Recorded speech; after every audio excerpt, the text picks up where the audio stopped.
Right, well, good morning, ladies and gentlemen. Welcome to this examination. I'm going to start a minute or two early because I think everybody's here who needs to be here. Can people who've got their nameplates facing them please just turn them so that I can see who you are? Thank you very much. That's helpful. My name's Keith Holland. I've been appointed with my colleague Jeff Salter, who's not with us this morning, to examine this bridging island plan and report to the Minister. I'm going to do a brief introduction because there are a few people here who haven't, I think, been here before. Basically, we're assisted by Mrs. Wilson in the back. Mrs. Helen Wilson, I'm sure most of you know her. If you've got any queries, Mrs. Wilson can help you. Mobile phones, please switch them off. Sorry, the lift isn't working. If there's a fire alarm, there's not due to be one this morning. We congregate outside on the lawn that you can see. Please sign the attendance register. I mean, normally I'd go around the table asking people to introduce themselves, but I think we can deal without that this morning because most people will have been here before and know who is what. But if we don't identify you when you speak, please could you identify yourselves and using the microphones because this is being streamed and recorded, so it's important that you use your microphones. The format is really an informal one where it is basically me probing to see if I can have fully understood the points you're making and getting a response from the states. It's not really an opportunity for you to repeat what you've already told me in representations. We've read the representations, we understand them, and we've been taking quite a robust line on that so that we've managed to get through the hearings, I think, very effectively. There are some detailed guidance notes available, and those will be available from Mrs. Wilson if you're uncertain about anything. I'm going to start this morning on emissions rather than, I think the program talks about travel. I'm going to start with emissions only because that's the way it's recorded in my notebook. So, Jersey Electricity has got a lot to say, very useful information and a lot of useful background information for me. Important points, I think, carbon reduction is a critical consideration, perhaps even more so than energy reduction. And I note that you get a lot of your energy from France. Let's hope that that continues. You want a working group established, I think, to talk about carbon capture. And I think possibly that's something that the states would support. You're quite keen on large-scale terrestrial renewal projects. You think that's the most sensible thing for Jersey. You're not very keen on the notion of perhaps tidal power or wind power. There's unpredictable and very expensive if you're trying to do a tidal option. So solar is really the best option for Jersey, is what you tell me. A number of your suggestions, and you made quite a lot of them, look to me like good practice points and matters really for the building regulations to pick up, and I think the states have acknowledged and accepted that the building regulations are going to need to be changed. So really what I need from Jersey Energy is a view on two things.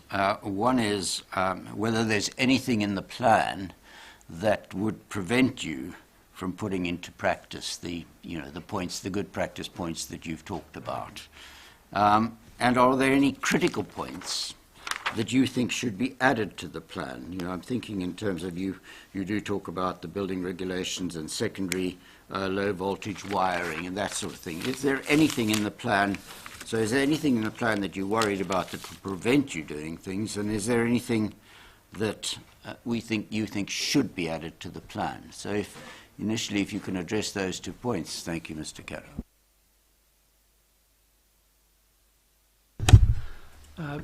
Thank you, sir. Just picking up one point in your preamble, sir, about our position around solar, tidal energy sources.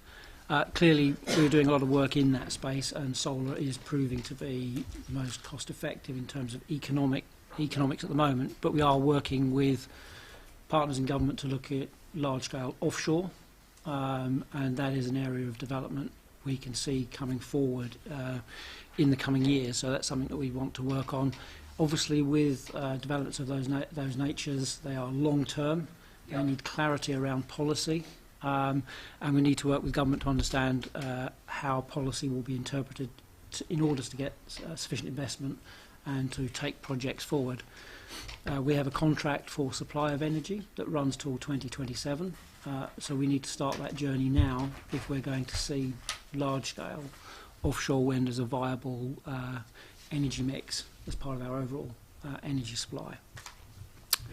In terms of your other points around critical matters, I think they're covered in our submission largely, so I wouldn't want to reiterate them, but I would point out certainly providing clearer guidance around building and building infrastructure and ensuring that's compatible with future technologies would be very helpful, sir.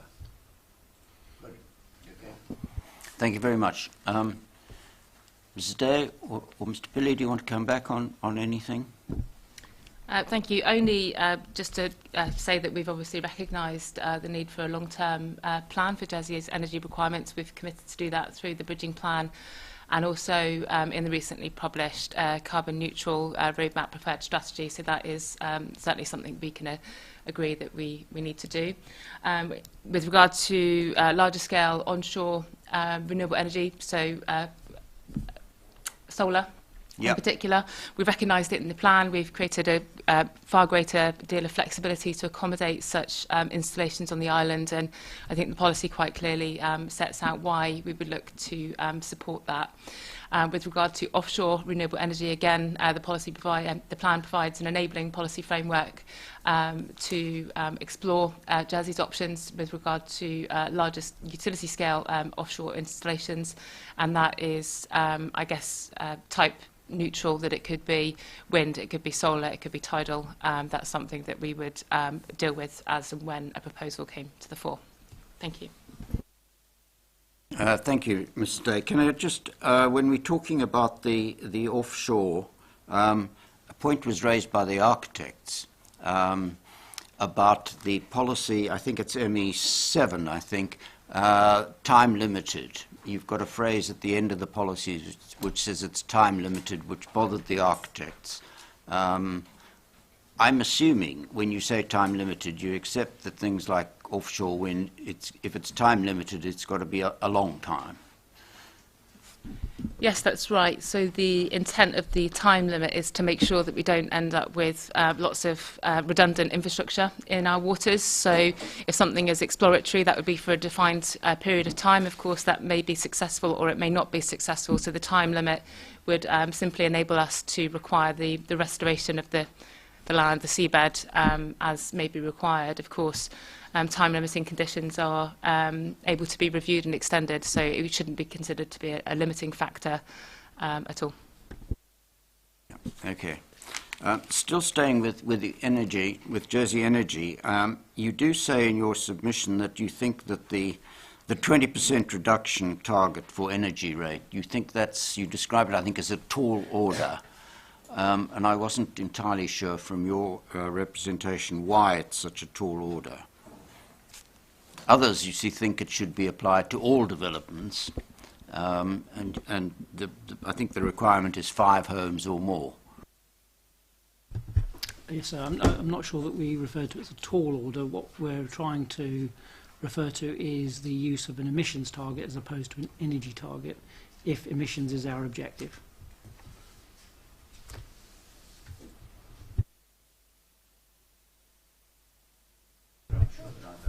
Okay, so I mean, you mentioned building regs earlier. Yeah. So in relation to that, Jersey takes a slightly different approach in that we have a target energy rating.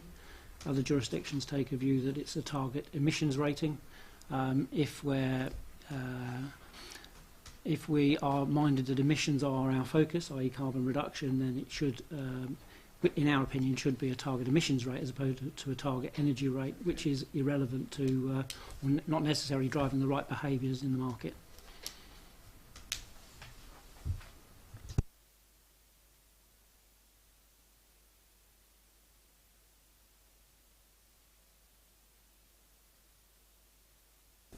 can I just ask the states, because reading SR 52, the Minister says that the 20% reduction is readily achievable now, and his phrase, I think, is that it shouldn't cause any problems for the construction industry. If that's the case, why shouldn't it apply to all development? If he's right, why shouldn't it apply to all development? It's a fair question, Inspector. For context, you'll be aware that the development of the Bridging Island Plan took place following the publication of the carbon neutral strategy, which is the overarching framework for how Jersey's going to progress to become carbon neutral, but it didn't actually include any of the finer policy detail that we needed in order to design the policy framework of the plan. So in developing the policies, we had to make a judgment on what we felt was to be a reasonable and deliverable approach to managing emissions through increased development standards. We've recognised that the best way to actually do this to achieve a permanent and higher reduction in energy consumption from buildings is a result of the review of the building bylaws, which is being prioritised through the carbon neutral work stream. So in answer to your question, I think, yes, it could be more aspirational. We did set this one particularly at a level that we were very confident would be deliverable. We've had in discussions throughout the examination the tension between the need for the plan to be aspirational in this regard, but also the need for developers and architects to have the ability to meet the requirements of the plan. So it is a fine balance, but we would certainly be open to considering the application of the policy to all new residential development if that were to be the recommendation. Okay. Thank you. Andy and Holmes. Andy and Holmes is here. Have they joined virtually? Carl is online, yes. Can they hear me?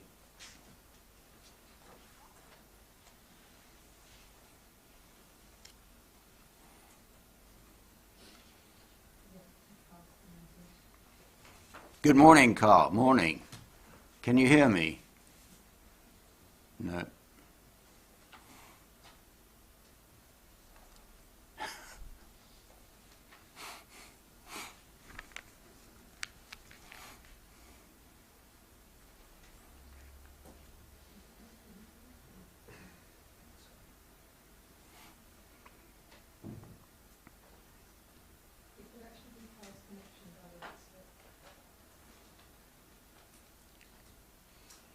Has it frozen, or is he just...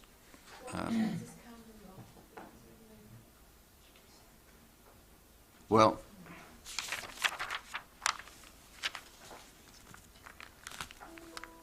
I might send him the mobile link.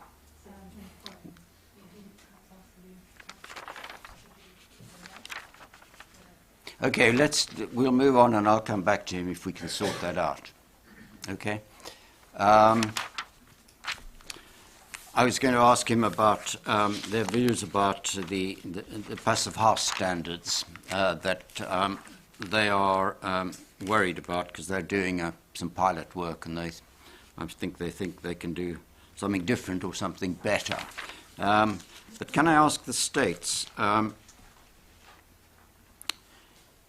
know the Minister talks about a proportionate approach, and I noted that he talks about fuel poverty, but I really don't understand why open market houses shouldn't be subject to the same standard as affordable houses, if we're talking about reducing energy consumption. So that's what I suppose the ME1 policy is trying to achieve, is that blanket improvement. Policy ME2 is something quite significantly different. It's a much higher standard to achieve, which is going to take the industry some time to adjust to. So when talking about the passive house standard, it is like the ultimate performance standard for building design. It's been widely adopted internationally, but it's also recognised to be a challenge to achieve in some instances, particularly where the new standard is recently introduced. So we are currently exploring the various people who will find this a challenge, and that it goes from the point of project inception through to the person who's installing the ventilation system, the person who's installing the windows on the site. So going from experienced architects down to site operatives who are going to have to change how they develop and carry out their business. So to introduce such a significant uplift in the standard, which would require a seismic shift in the local industry, we did not feel that to be deliverable. So I think with the whole of the managing emissions chapter, there is a gold standard that we can aspire to. I don't think anything is enough in relation to how we are trying to reduce our carbon emissions. But the plan has to specifically be deliverable and achievable, and rolling out such an uplift in standards literally overnight in the adoption of the plan, we felt not to be deliverable. That's not to say that that won't come with the review. Potentially the building bylaws perhaps not up to that high standard, but an incremental progression towards that standard for the entire industry. Mr. Alder, can I ask you, as an architect, what do you think? Do you think it should be applied to all housing, both affordable housing and open market housing? I think there are two separate questions there. One is, I don't see why there should be a designation between one type of housing and another. Right. However, as far as the passive house is concerned, that would be a huge challenge. Passive house does provide a vast improvement to the performance of a building, but there are a number of other ways of improving a building as well. Passive house is very specific in its requirements, and the abilities of the construction industry currently on the island wouldn't be able to meet those. That's not to say that there are a number of other ways we could improve the standards. So I know as an association we've suggested it's probably better to go along with just looking to improve that target emissions rate. Now whether that's emissions or whether that is the down to the thermal performance, there are a number of ways of doing that. The other thing which I suppose concerned us slightly is within the current draft, it suggests 3 different ways for various different types of buildings, whether in different parts of the island of different sizes or developments, sizes, just to follow different procedures. I think we should be trying to keep things simple. We're all looking to reduce the impact of our buildings. I think going back to potentially ME1 may be the best way to start, and then work closely with building control, because ultimately when we're actually there on site, they're the ones that are going to be overseeing to make sure that the buildings are achieving those standards. So I think the ME2 is slightly misplaced. But going back to your question, I don't see why affordable houses should be a different procedure to standard houses as well. Okay, thank you very much. Do you want to come back on that, Mrs. Dade? Yes, only to bring to your attention that in the UK, and you would have seen also through Andium Homes' submission, there's something of a movement happening with passive house being used for social housing developments for this specific benefit. It certainly can be done, and we don't see any reason why Jersey can't adopt similar principles that we are. Having a value added here that some of our lowest income families will have the benefit of lower energy bills, which is vitally important. I mean, there is also an argument, and I think Andium Homes may have raised this, that our lower income families have the benefit of social security benefits, which would cover those energy bills.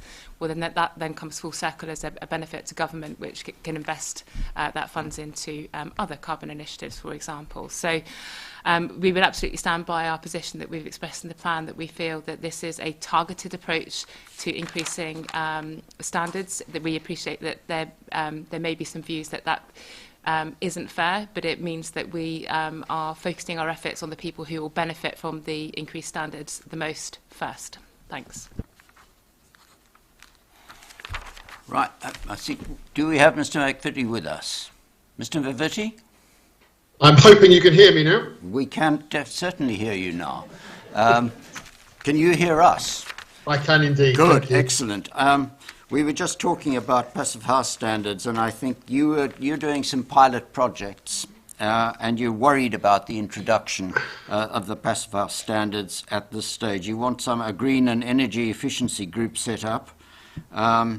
the Minister thinks passive house provides the greatest potential for introducing costs, but he points out that they're well established and internationally accepted. Doesn't the Minister have a fair point?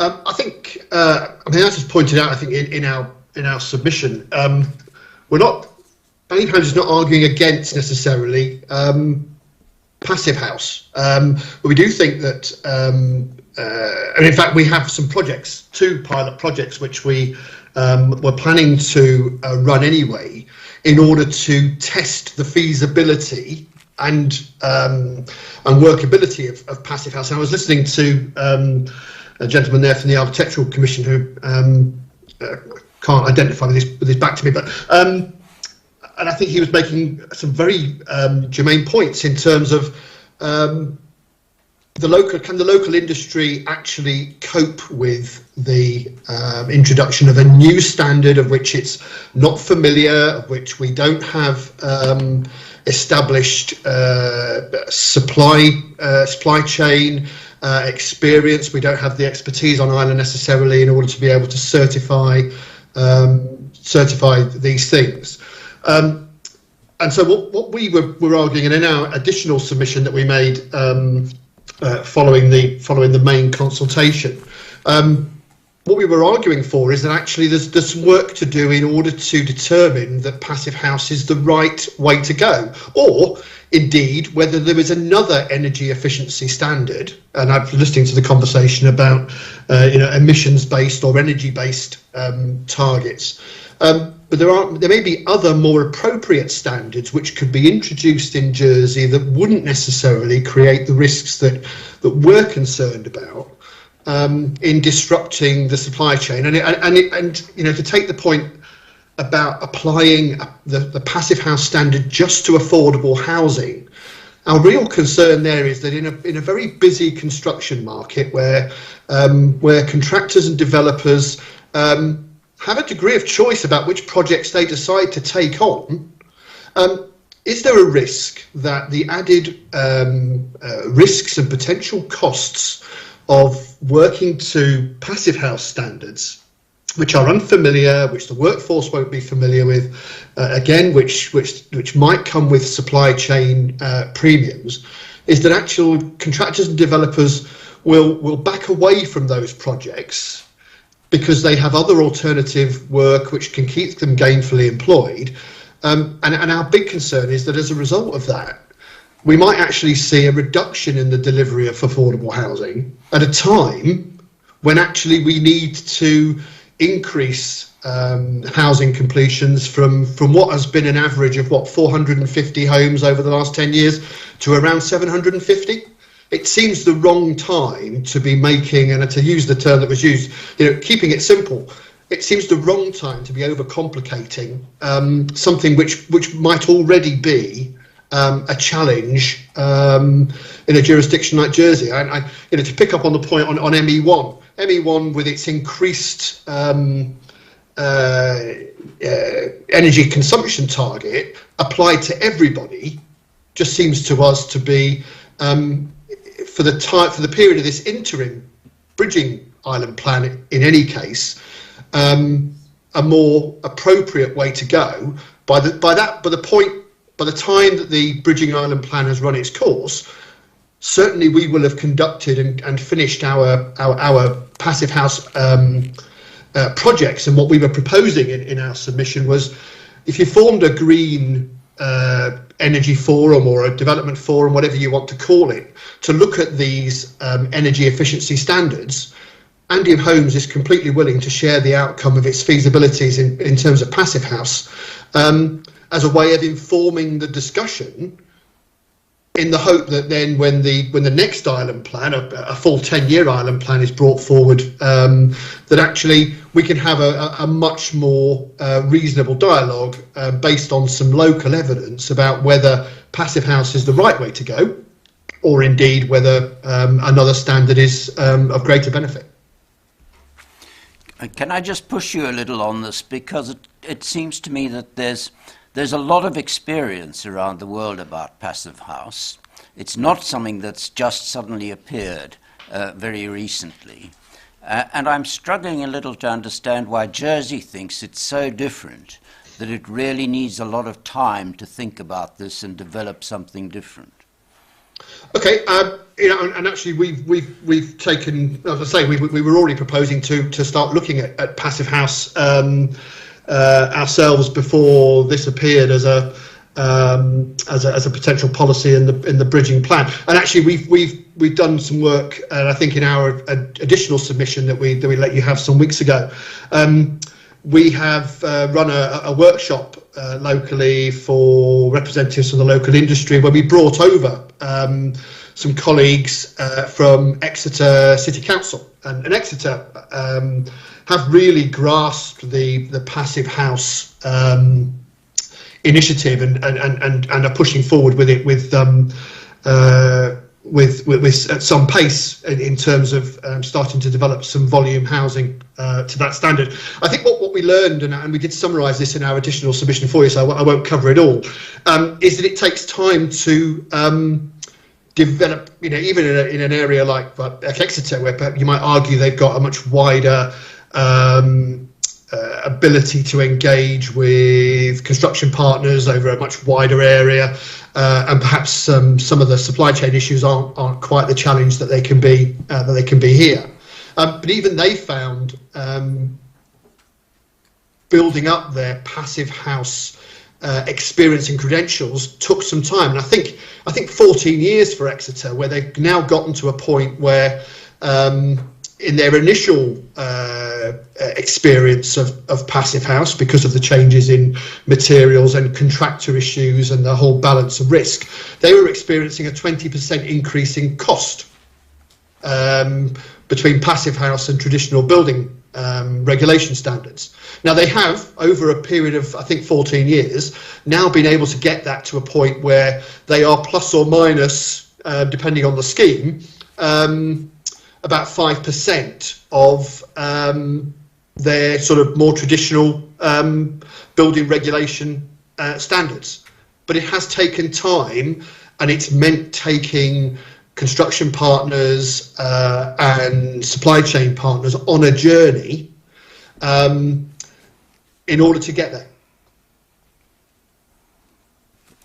Okay, I've read somewhere in your viability work that I think the calculation for Jersey is that it would increase costs by something like 3 or 4% for apartments and up to 8% for houses. Is that right? I'm not sure that's our calculation. I think there has been some suggestion that that's the potential increase, but we haven't yet done a project, and this is the whole point really of the you can do these desktop exercises where you can maybe look at elements and come up with costs, but we have committed to doing full project feasibilities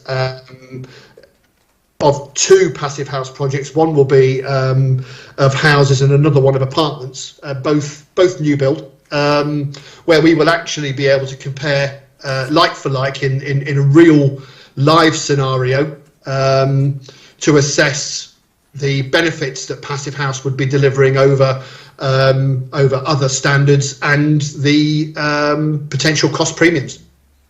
So can you just remind me how far your pilot projects have got? Have you just started them? Or yes, we're in the very early stages. We have the sites and schemes identified. They have been through kind of the initial project assessment stage, if you like to use the IPA stage, and we're now starting to work through the project feasibilities and design issues. So we will. That's work we're committed to. It's in our 3-year business plan, which will be published shortly.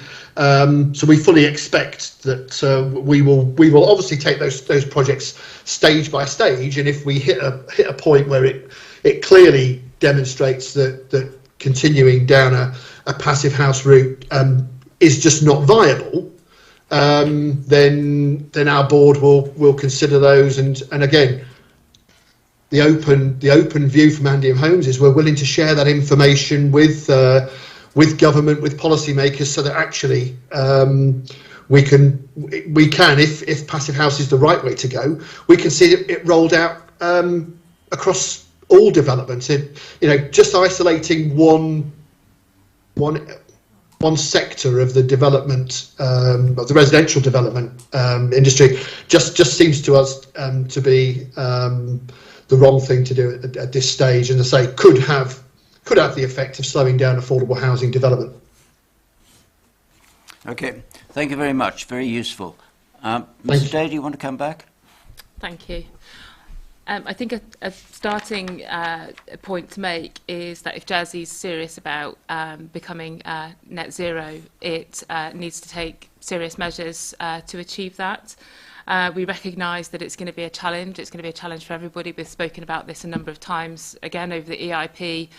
But whilst it might feel like the wrong time for the development industry at the moment, if not now, then when? We don't actually have the time to delay our progress in this area, and if we do, we will almost certainly miss achieving any of the targets which may be established. So you would have seen through the recent publication of the carbon neutral roadmap preferred strategy that sets an ambition to achieve an interim target of 68% reduction of carbon emissions by 2030. So if we wait till the next island plan to do this, we're going to have just a handful of years to achieve that uplift in reduction, and 78% by 2035 and net zero by 2050. We really must take action now.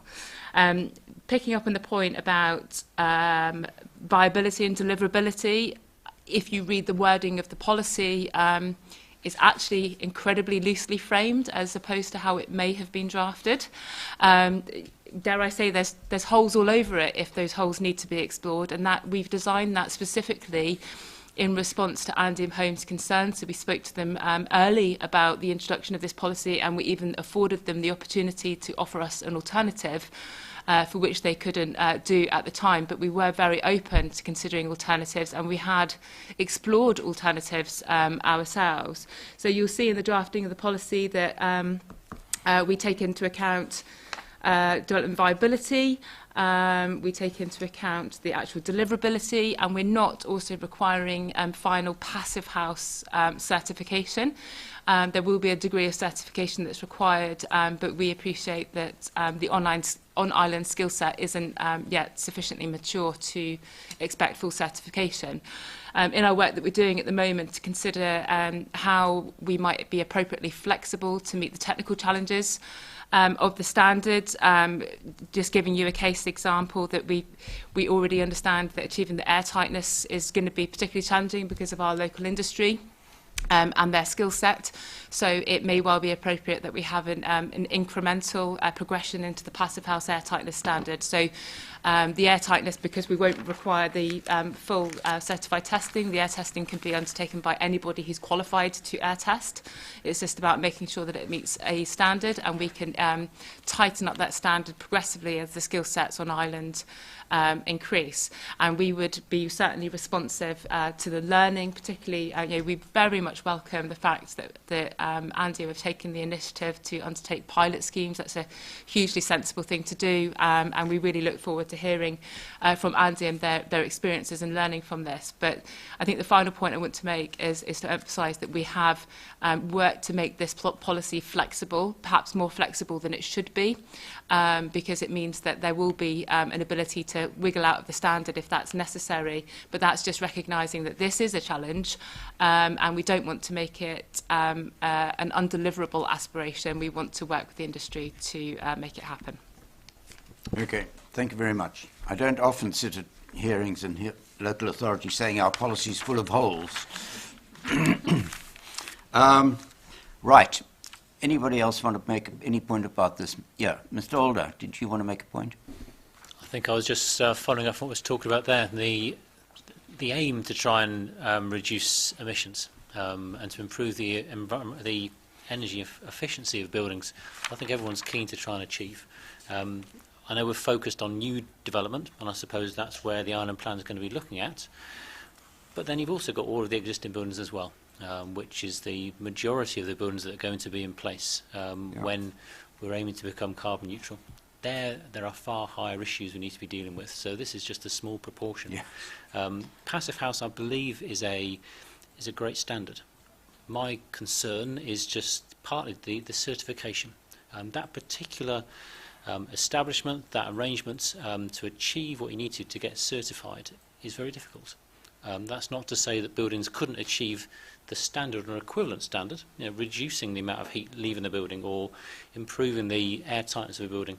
It's just the fact it's got that title passive house and the certification associated with it, which complicates taking things forward. The building control here will be able to advise or assist when it comes down to informing how else we could achieve those sorts of standards without necessarily being titled passive house.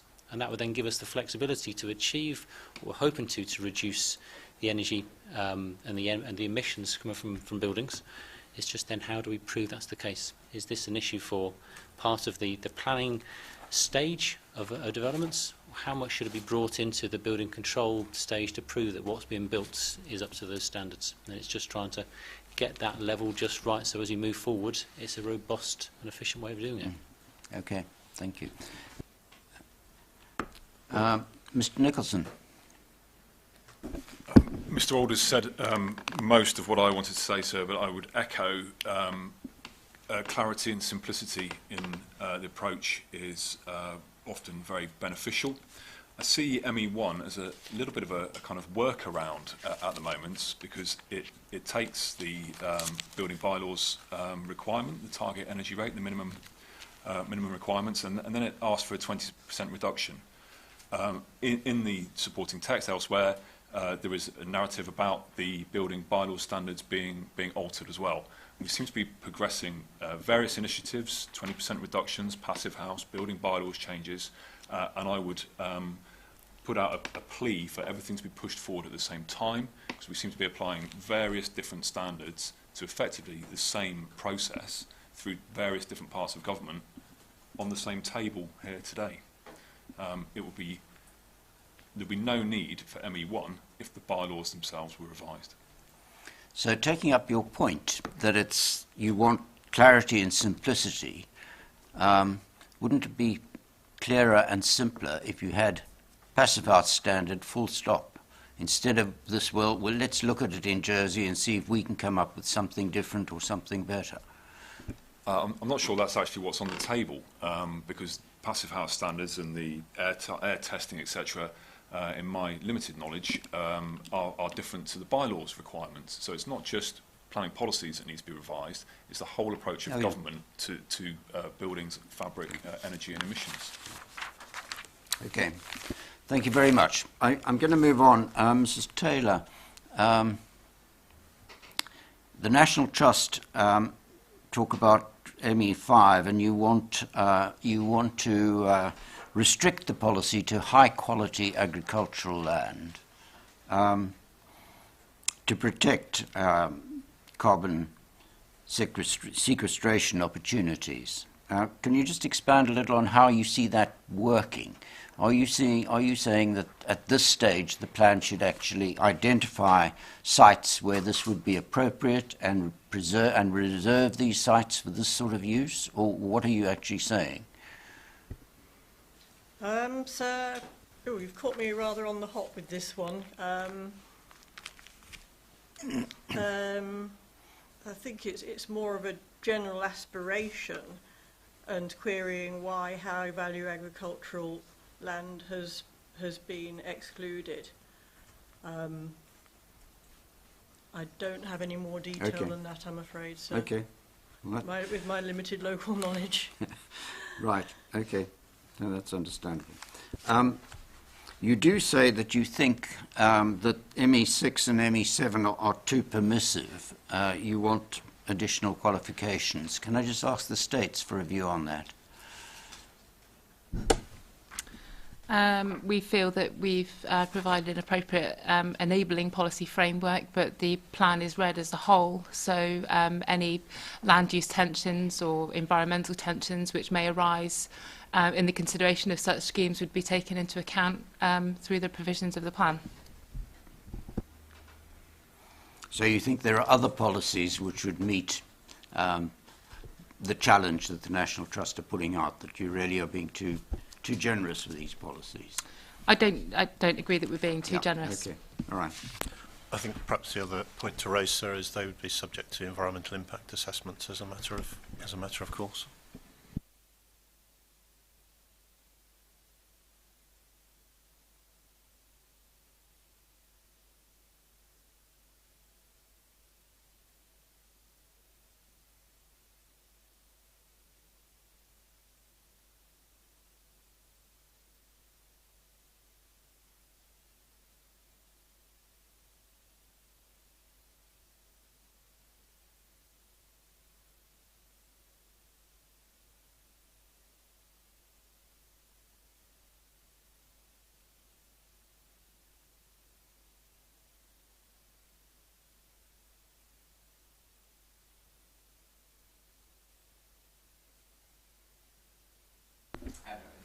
My second question was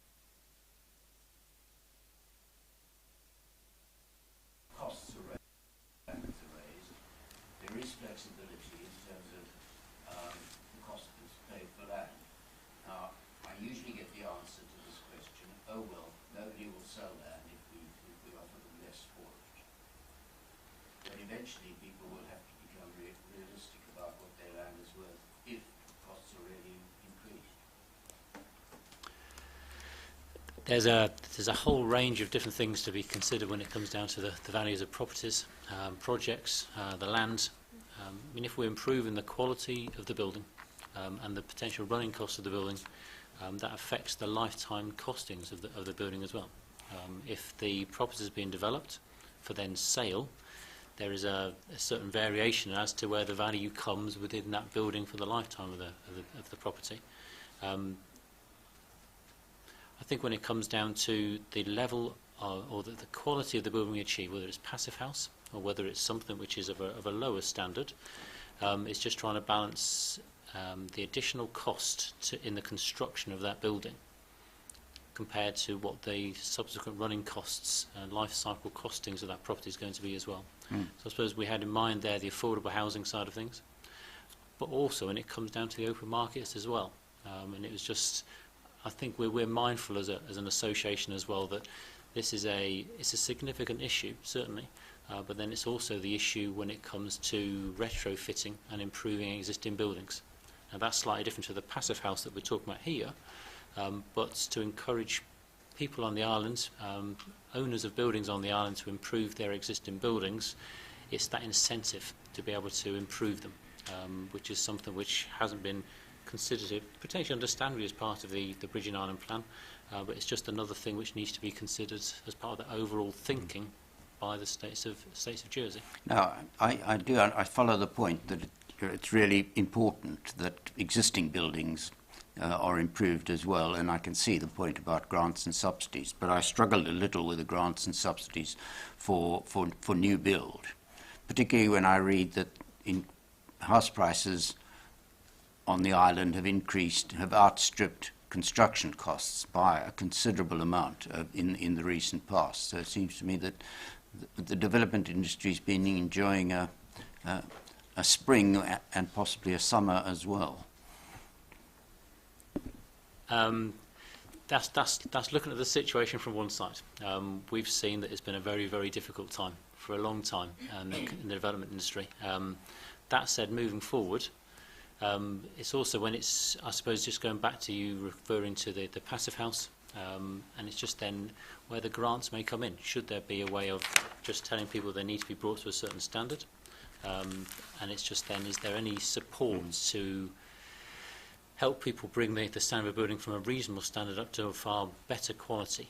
I mean, as part of this, our initial response was looking at like an overall view of this. It was looking at, did we need to have 3 different standards brought into play for different parts of the islands for different sizes of development? And I think we were just drawing in the fact that it shouldn't just be a requirement that buildings are brought to the level. Actually, we should be encouraging future developments to be increased in the standard as well. We were talking about affordable housing before. I agree completely. This is really where we need to be seeing a big increase in the quality, because those people that are in those properties it then reduces the risk of fuel poverty longer term. But actually, those are the people that may not be able to afford the properties themselves. There may well be existing buildings where developers may be looking to develop for a profit, and it's just how can we improve that base building standard up to something which is going to be improving the whole of the island. Okay. I see the Chamber of Commerce. I don't think the Chamber of Commerce is with us today. I'm representing. Oh, you are, sir. Sorry, I couldn't see your your Toblerone. I really got you've obviously you're concerned about increased costs and how it's going to be organised and certification, etc. And you're worried that for example, that the BREEAM standard, the states are looking for a very good rating, which worries you. I really have three questions for you. Aren't the concessions that the states are offering, like the things Mrs. Day was talking about, not requiring certification for passive house, shouldn't Jersey really be aiming for good standards rather than settling for something less? Why shouldn't Jersey be aiming for BREEAM standards to be very good? Regards to kind of the first issue, regards to the BREEAM requirements, just like to kind of understand from the plan department how many sort of projects to date have actually had these kind of high, very good and excellent ratings, because generally kind of the BREEAM assessment ratings themselves for sort of commercial developments, predominantly kind of geared towards the office developments, it's very difficult to actually get an excellent rating on Jersey with the location, the proximity of it being an island, and the embodied energy of transporting and creating these materials for these construction projects. So the concern we had was obviously the implementation of those projects for sort of the threshold of, I think it was 1,000 square metres and larger. So it really just get an idea from that, because again, from experience, I think it was generally the kind of benchmarks I think on the island have been the Kennevay School and probably the police station. I know we've had conditions on planning applications for office developments and achieving sort of good ratings.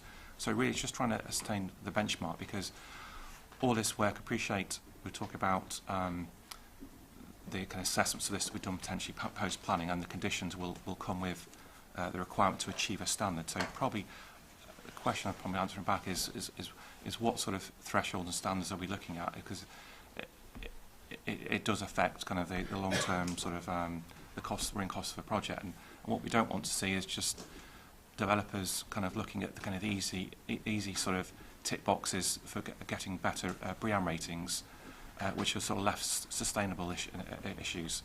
I think it needs to be focused on sort of making the building sort of energy efficient. So really.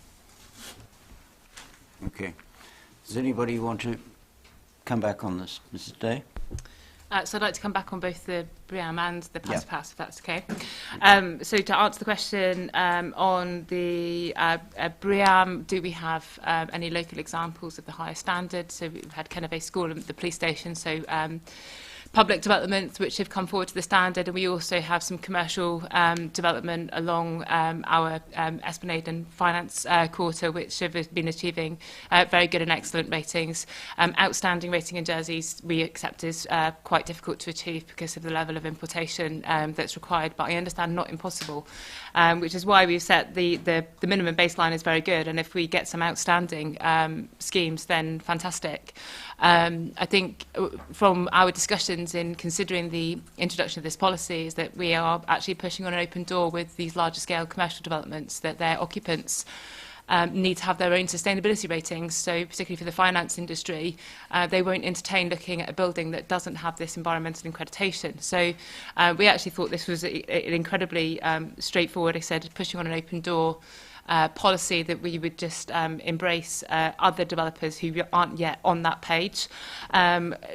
the 1,000 square metre threshold for non-residential development, it's important to keep in mind that that is exceptionally large development for Jersey. Most development is actually a lot smaller than that. So this isn't going to catch huge amounts of development. It's just going to be the largest scale development. Going back to the passive house, if I may, I think there may be a bit of an understanding as to the scope of this policy. We've spoken quite a lot about the affordable housing element, but it does also apply to large-scale development outside the built-up area. It also requires to retrofitting.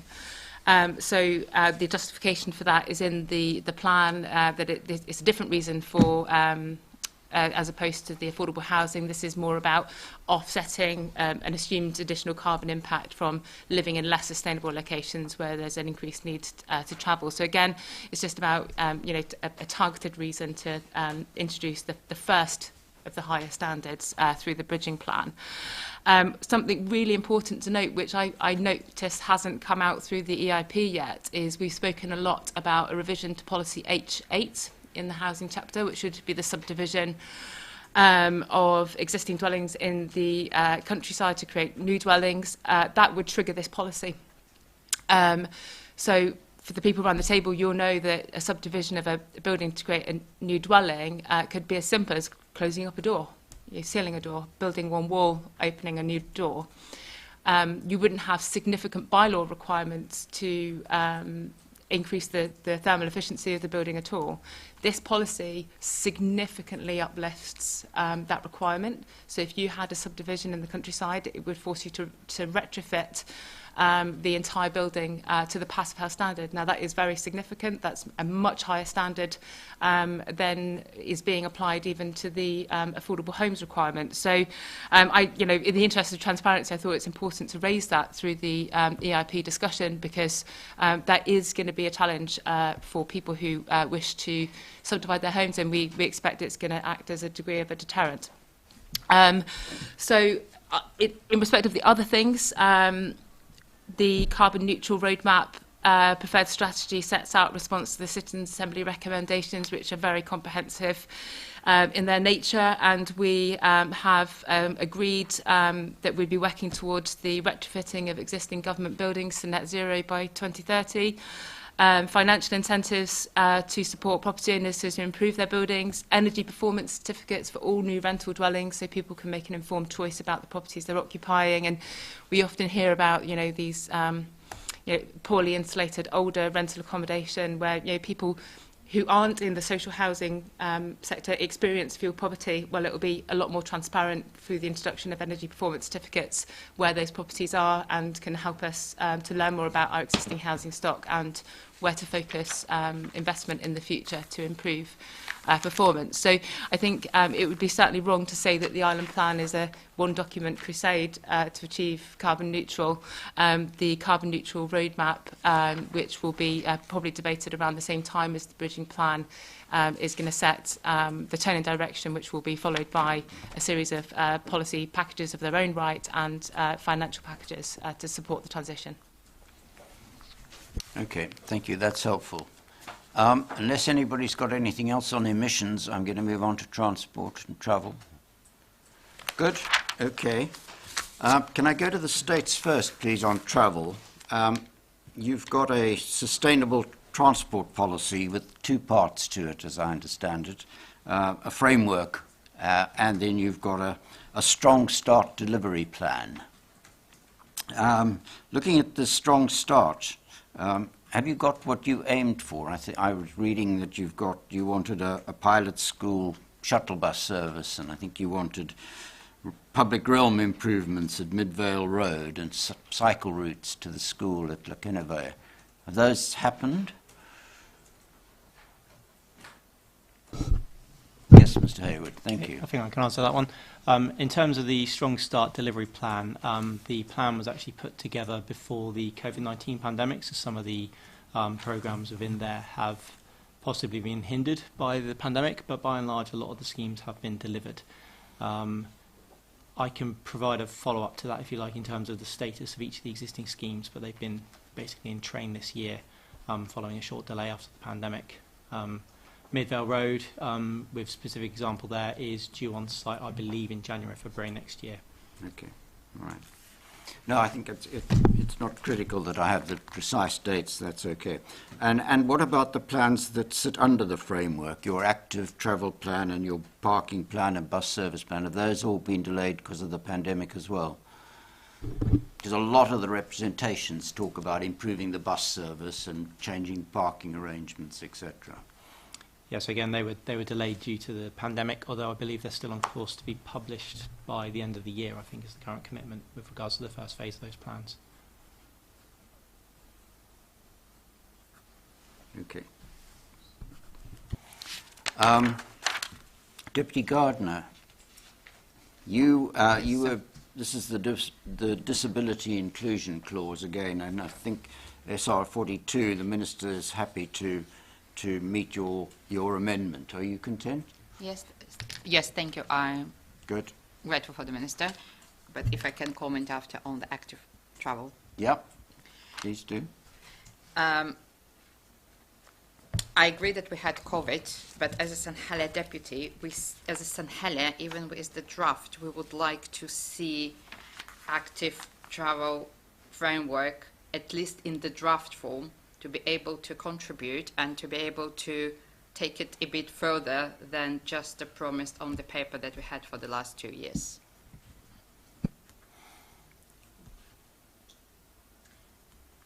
So you wanted to speed it up, basically. It's not just to speed it up, to see at least some work in progress, that it's progressing and not just it was because we haven't seen anything, even in draft form. Okay. Mr. Hope, can you reassure her?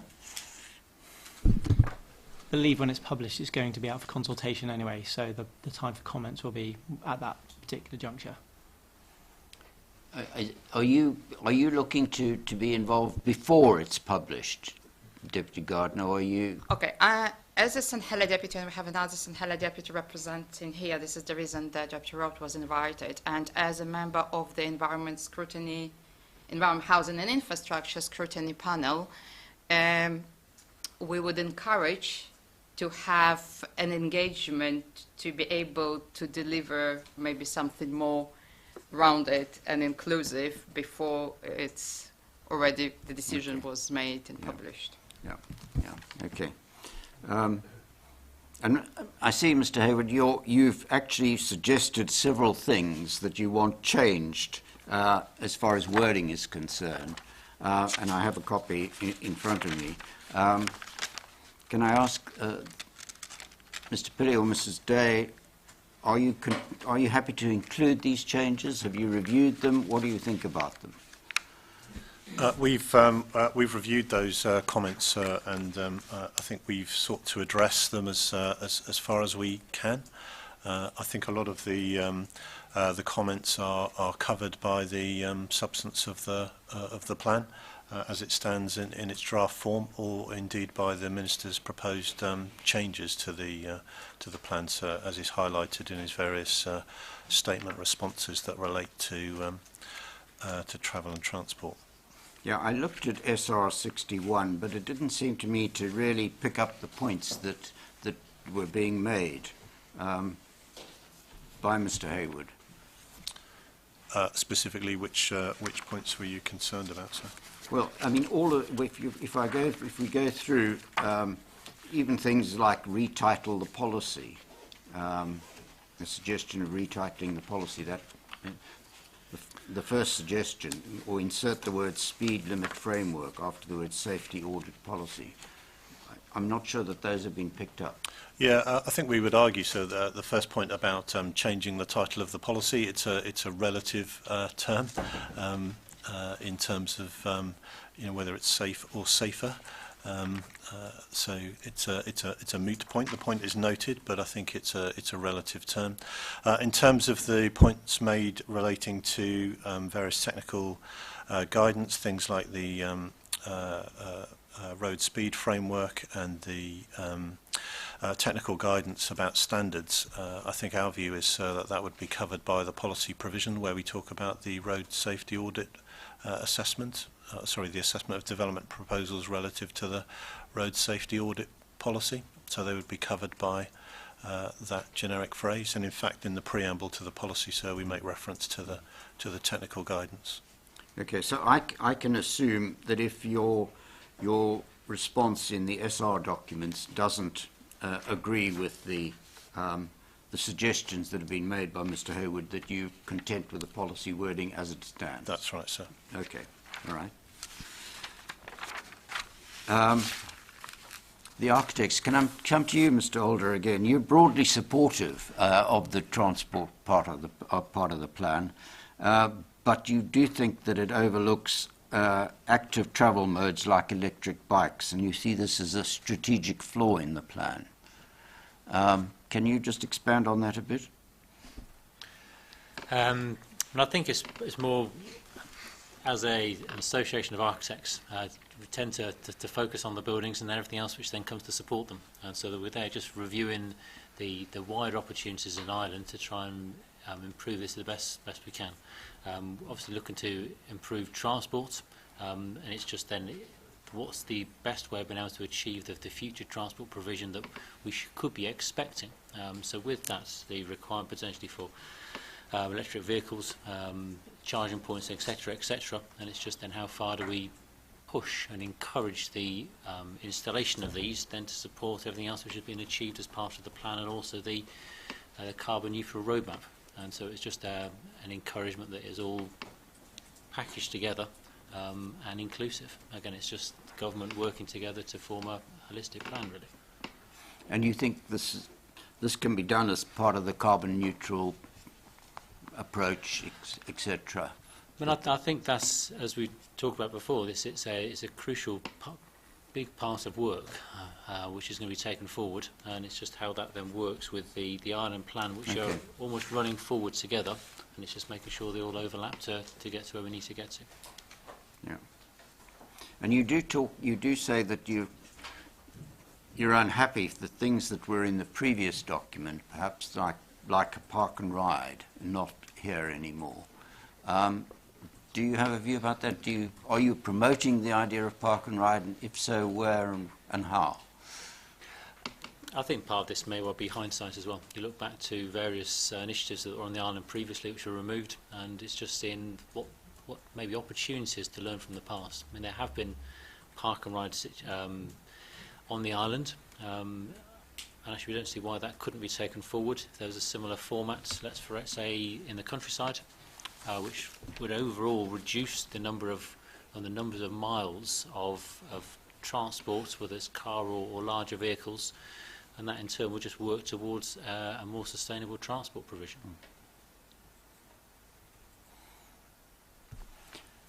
Mr. Day or Mr. Hilly? Yeah, perhaps if I can deal with the active travel point first, sir. We would suggest that the plan does provide an adequate framework to support the initiatives around active travel, and indeed the plan takes its cues from the sustainable transport policy and seeks to respond to all of the relevant objectives in the plan. In terms of promotion of active travel, clearly the policy TT2 is specifically devoted to that, and talks about not only encouraging active travel per se, but in terms of the requirements for development, that talks about provision of secure and convenient on-site cycle parking, and also electric charging infrastructure in association with that.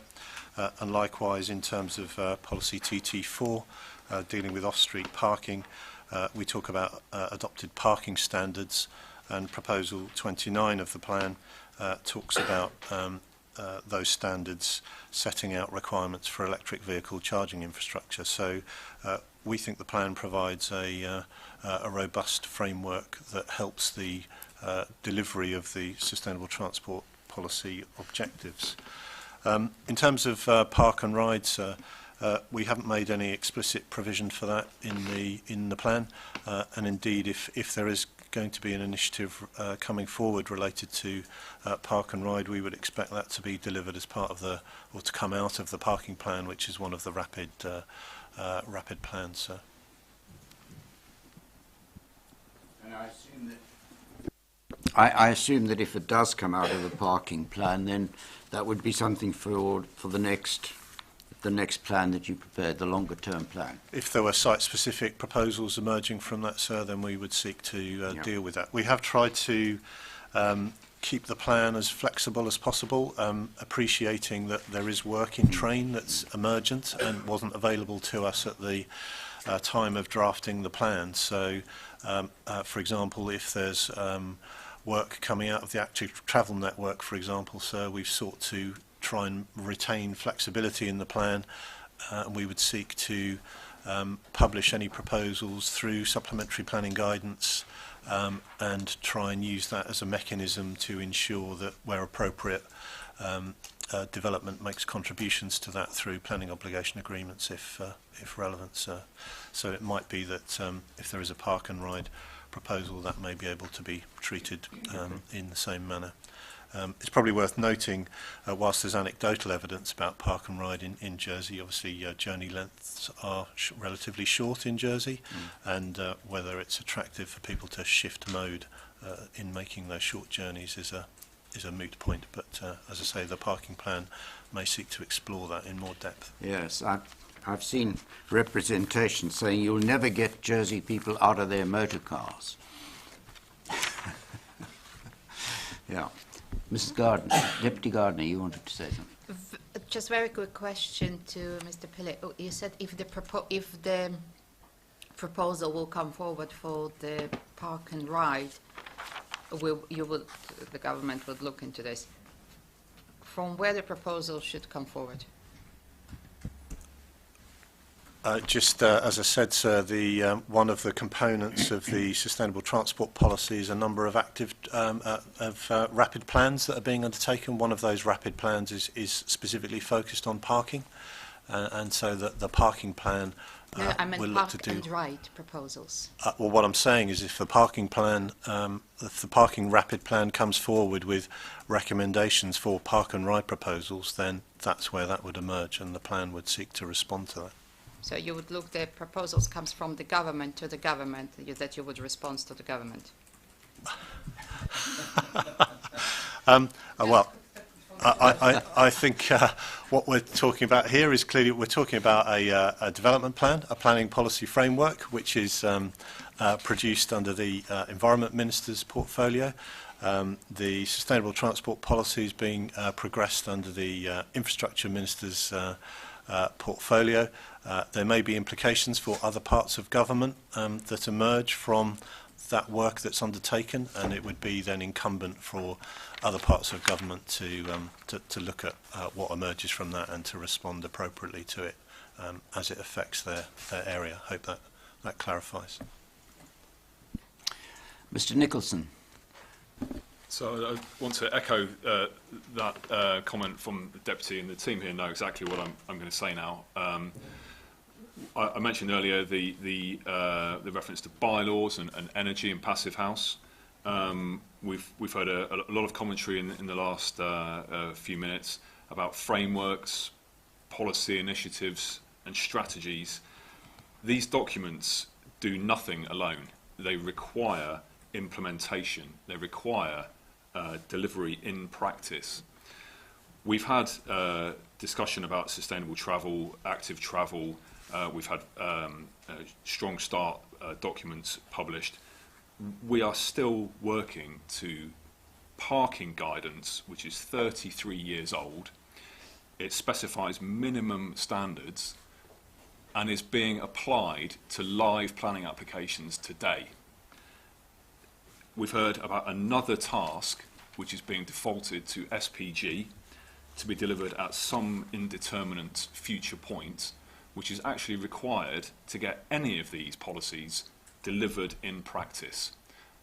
It's a point that I've consistently made. The policies are worthy initiatives.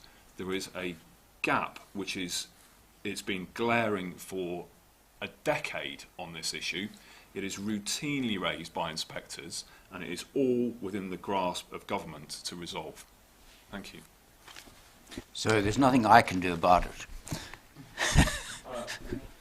As a response to the Minister, it would be my belief there is far too much deferred to supplementary guidance, and there is a lack of joined-up policy production at the heart of government, sir. But we are where we are, so from my point of view, I might be able to make comments about it, but there's nothing I can do to change the plan that will make them do things differently. I believe you are being asked to make a series of recommendations to the Minister. All right. Right. Anything else on transport? Yes, sir. Did you want to say something, sir? Is it possible for me to speak? Deputy Rob Ward, I'm St Helier Deputy as well. Okay. Yeah. I'm not sure why my name wasn't there. Just regards sustainable transport, there are lots of little spaces, I think, and it's interesting what was just said by the gentleman there. I'm sorry, I can't see your card, about the implementation of policy. An example is in TT3 with the bus service improvement. It talks about a bus route being within 400 metres of a development, or where the frequency and service is considered to be too low relative to the scale, which sounds very good.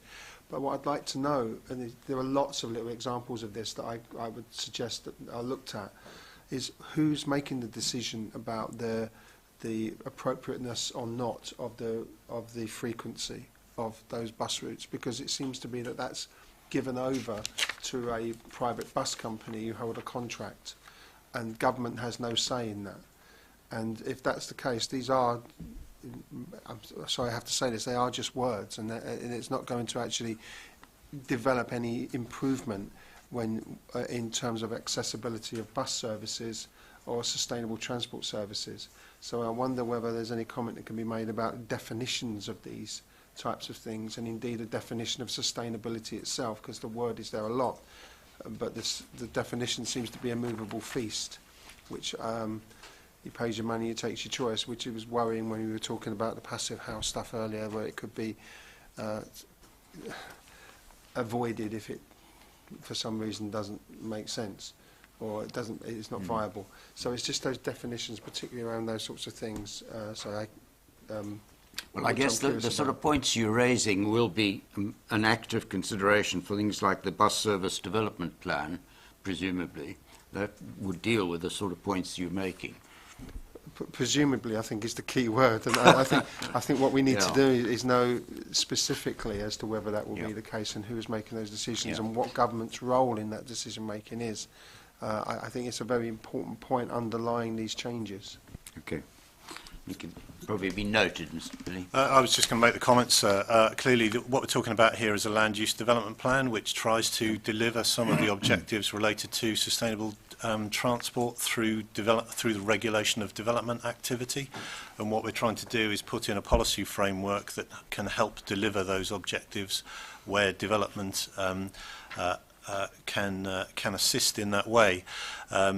Just to give whether the Deputy takes comfort from it or not, clearly we have existing planning policies which are currently used to try and deliver improvements to bus services. So there's an existing policy in the current island plan that requires infrastructure to be provided where larger scale development is not well served by public transport, and so we've seen the delivery of things like access routes to bus stops. We've seen bus shelters. There may be examples of enhanced frequency of routes that are delivered through planning obligation agreements that are attached to larger developments.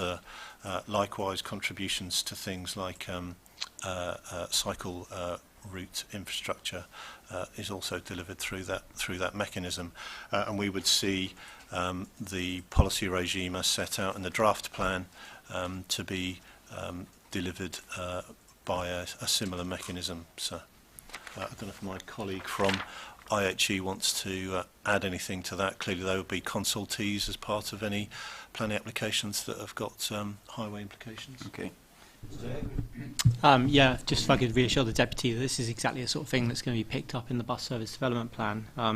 We're gathering the evidence at the moment to understand exactly the demand for the bus network and undertaking a rank and file review of where the service provision is actually located and how it best responds to that demand. So that's potential bus users as well as existing bus users, and everything in between. So there's going to be some sort of publication update with the bus service development plan that will clarify this. No, that's it. I mean, I found the bus service actually quite good on the island, frankly. But I can understand points being made in representations. Well, cross island, you know, it's all very well if you're coming in and out of St Helier, but you know, if you're trying to go across the island, it's not so good. So presumably these are the sorts of things you'll be looking at. Yes, that's exactly right. So there's various initiatives at the moment to allow cross-island transfer with transfer tickets. Yeah, it's looking at where people want to travel essentially and trying to match up the demand with the bus service with where they want to go. Yeah. Okay. Mrs. Smith?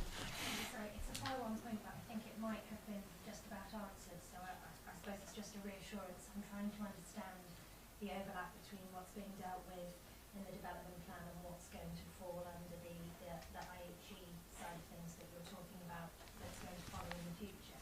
So I haven't really understood whether community needs in terms of sustainable communities and family travel has really been picked up, because the emphasis has very much seemed to be on peak rate travel and initiatives to try to avoid congestion there.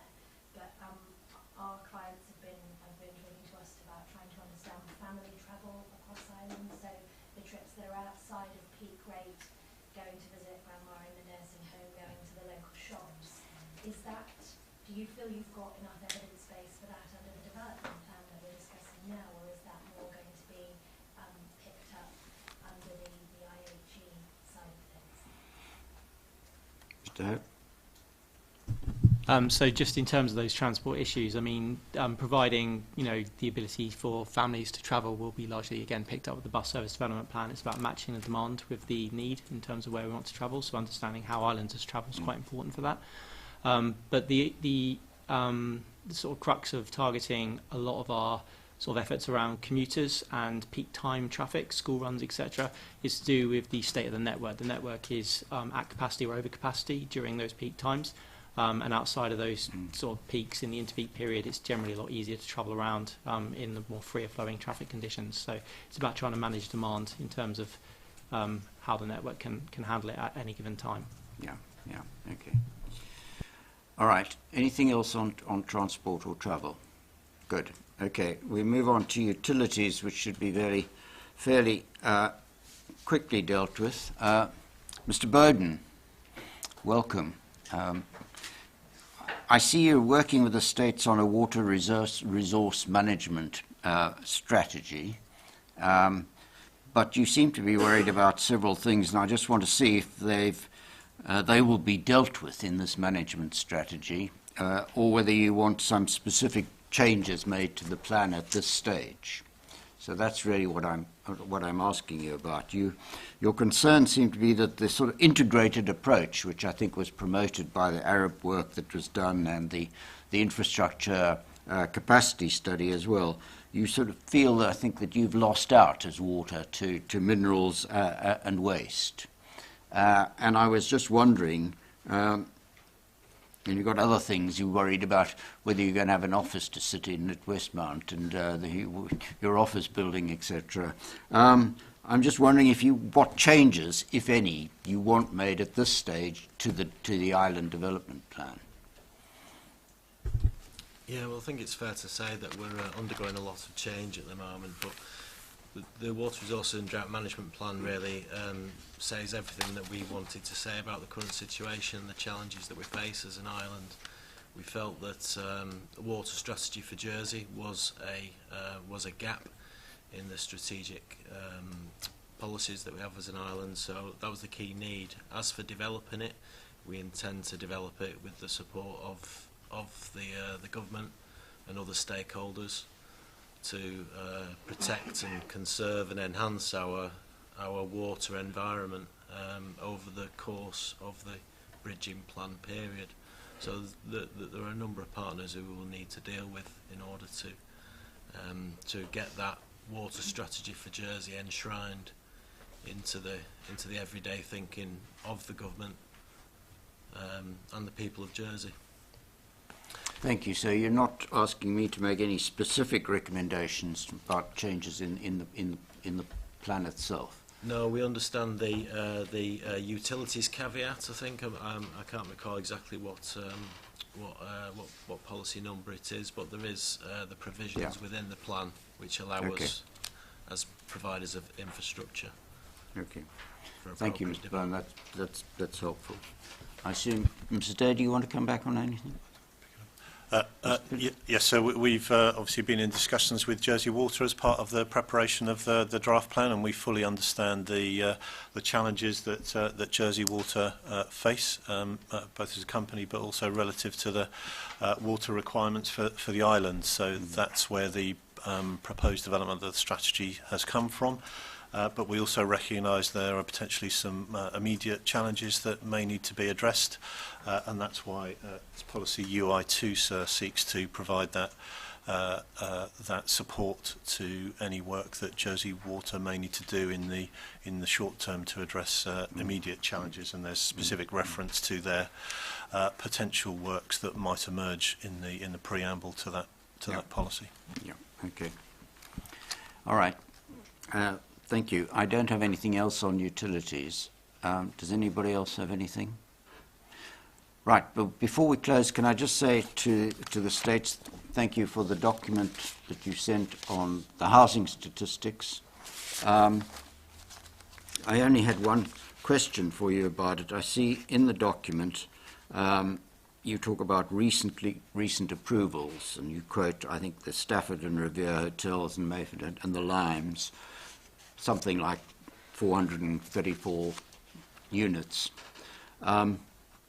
So those figures could be added to the sites with planning permission figures, because these figures are since the table that's in the plan have been prepared.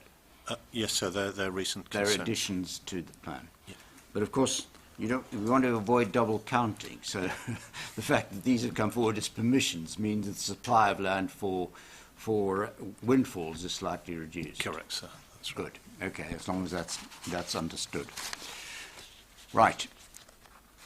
I thought you might, Mr. Nicholson. It was the news you've just given us, sir. I would guess that they'll be uploaded as a... It's on.